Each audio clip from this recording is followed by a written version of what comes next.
I will probably have the character, the dude. The dude was based upon this guy who actually lived just, let me see, two, two buildings down from me when I lived in Glendale. He was this Italian fellow. I can't remember his real name. I only heard it maybe once or twice. Um, but he was a character that looked a lot like the Michael Richards portrayal uh, of what the hell is the character from Seinfeld, Kramer. Um, Hmm. he had he had hair that was sort of bouffanted out. He always had a toothpick sticking out of one side or a cigarette out of his mouth, and he had this weird kind of shuffle. And for the longest time, when I was a kid, well, actually, I had seen him. I remember when I was 5 or 6 years old and I first got my first eyeglasses. I remember my mom and I were coming out of the office of Mr. Nierengarten, who was the optometrist down on somewhere far down on Underdunk Avenue, and one I think it was Himrod Street in Ridgewood.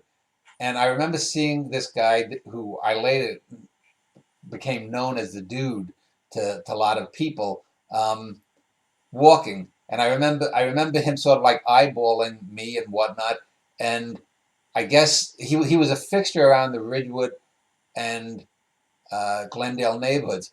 When I moved to Glendale, then I did see him again, and he was at first you just thought maybe he was a stoner or a drunk or something, and I forget the actual way. I mean, it was always rumored, I guess, that he was some kind of a cop or undercover cop, and I don't know whether he worked for the federal government or what law enforcement agency. I do remember a time when there was a shootout in Forest Park, and he was involved with the police there, and me and uh, uh, one of my friends from high school, well, not in high school, but Paco had seen him there, and but anyway, he was one of these figures that it's sort of on the periphery of your life, and he's one of these kind of legendary figures, just like the character of John Doe, which is based on a real life politician who because as far as I know, he's still alive. I can't name.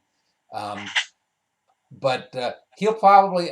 I've had thoughts that I may have him just be peripherally make an appearance in my spy thriller book because it would make sense that there might be some little crossover, but he's not going to be a major character.